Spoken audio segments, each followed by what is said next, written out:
Hey, thanks for clicking. This is our fifth video in my journey from foster care to adoption.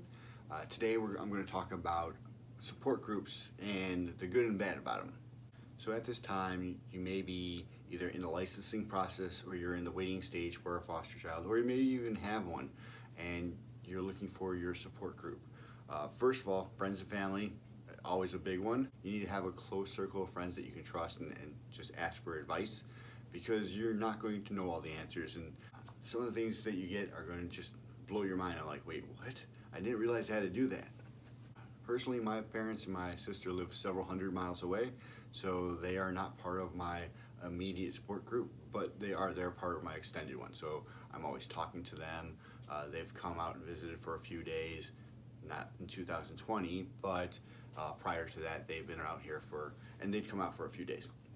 I have some friends and I have some extended family members that I get to utilize as my support group in a more local area, so that's been super helpful. The school is one where I found to be a great support group, because the teachers there, the principal and the assistant principal, and the social worker team, they've been all amazing for me. Ever since my first placement and going in there, I have found that the school resources have been just superb when it comes to all the stuff that they do for the children, and we've been blessed to have them. Most of them have become friends of mine, and I appreciate them every day because of all the hard work they do, especially dealing with the trauma and just the whole change of everything. So it's great. Since having a child, I've met other parents, and some of them I have become really close with, and they know the whole adoption story of mine, and so they've been really great to be a resource for questions and just kind of relate. It's always nice to see other parents and talking to them to see if the stuff that your child does is similar to what they do, because sometimes you feel like I must be doing something wrong because my child always does this, but it turns out that's just a normal child thing. So outside of that, we do some weekly counseling. Counseling has been a little interesting, especially for the kid. As an adult, I'm thinking, oh, you want to talk about the issue, you address the issue, figure out how to go past it. With the kids, it's a lot more indirect. Child needs to build up that trust, so it's a lot of play therapy, which is great. And they easily kind of they ease into the whole situation. It's not as direct as you would normally see. So sometimes I would get frustrated because I'm like, nothing ever happens, but really they've made that progress, and I've seen things that have actually worked out really well. Now, Facebook is a great resource. There's a ton of Facebook groups out there, especially for foster parents. I'm in, I think, 3 that I can think of off the top of my head. One is basically just for foster families in the state of Illinois. One is for my region of Illinois, and then one is more for foster dads. All of them have some great people who have a wealth of knowledge that are amazing, and just I don't know how I could do this without reading some of the stuff that I've read on some of those sites.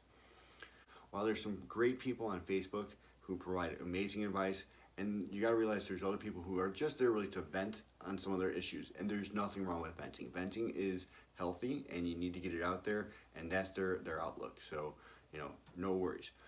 But there's also those people who probably kind of invite the drama in too much. And the reason why I'm mentioning this is as you're going through the Facebook posts or in any of the support group posts that you see, you may start going, oh my gosh, is this something that actually happens all the time, or is this a one-time rare case? But you'll see these venting posts and these drama posts, and it gets scary, because you're saying, oh, the caseworker's not doing their job, or they're having this huge fight with the biological parents. And it does happen, but in my experience, all of my experiences have been really positive. It could be that they're inviting the drama into their lives a little bit too much, and trying to control things that's out of their control and getting upset about it, which sometimes will lead to more drama, because then they'll upset someone else, and then that person fights back and retaliates, and it just kind of builds and builds and builds. So one of the things that you want to make sure that you do is focus on the things that you can control. And if you need a vent, go for it. Vent all you want. And when I do it, I usually say, this is a vent, this is a venting post. Don't need anything, just need to vent it out. Most of the time when I have a venting post, I type it up and then I don't post it.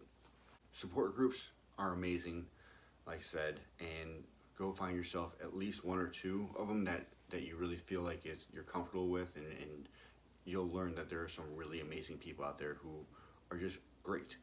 And I wish you the best luck. Hey, if you get a chance, check out our other channel. It's called Silly Pots. My son and I, we do some silly videos, some comedy sketches. Go ahead, check it out. Hope you like it. And for this channel, please be sure to hit that thumbs up, hit that subscribe button. Each week I kind of go over a different type of topic of some of the things that I've seen in my process from fostering to adopting. And let me know if you have any comments or if you have any suggestions on something you want to hear about. So, thank you very much. Have a great day.